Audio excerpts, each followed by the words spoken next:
নমস্কার, আমি ডক্টর শিবরতন পাঠক, গ্যাস্ট্রোএন্টারোলজিস্ট, পিপি পোদ্দার হসপিটাল।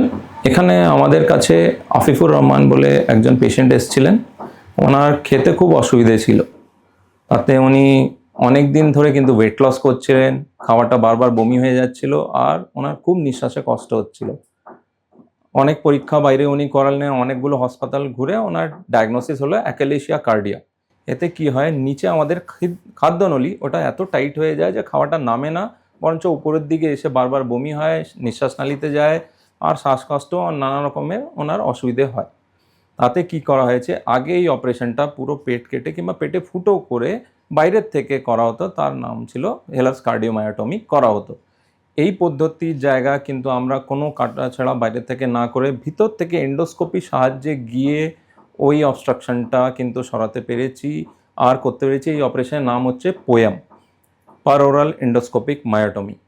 এতে উনি জাস্ট যেদিন অপারেশন করলাম তার বিকেল থেকেই কিন্তু উনি লিকুইড ডায়েট খেতে পেরেছেন, আর এখনও যেহেতু একটা অপারেশন করা হয়েছে এখনও কিন্তু উনি ডায়েট পুরোপুরি খেতে পাচ্ছেন।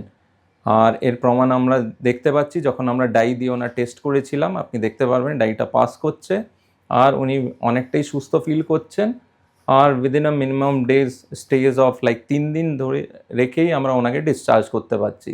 হি is very happy. Here is my team, আমি সেটা বলতে চাইছি, and I am very helpful to my team. They have given a immense support to me. আমার নাম আরিফুর রহমান, আমার ডাকনাম মনু নামই চিতে। আমি 1 মেডানি স্ট্রিট, কলকাতা 7,72,000 থাকি। তো আমার এত গলায় এত কাশি হয়েছে, খালি খালি কেসেই যাচ্ছিলাম, আর খাবার গলায় আটকে যাচ্ছে, জলও আটকে যাচ্ছে, খাবার ভিতরে ঢুকছিল না। তো সব কিছু টেস্ট করার পর ধরা পড়লো যে আমার গলার খাদ্যনালীর এইখানটায় আর এই বুকের এখানটা আটকে যাচ্ছে। তারপরে পাঠক স্যারের কাছে পাঠালেন। পাঠক স্যারের অসাধারণ ভদ্রলোক, উনি খুব টেক কেয়ার করে আমাকে অপারেশন করিয়েছেন। পিপি পোদ্দারের সার্ভিস আমি কোনোদিন ভুলবো না। তো পাঠক স্যার যেভাবে বলেছেন সেইভাবেই আমি করে যাচ্ছি।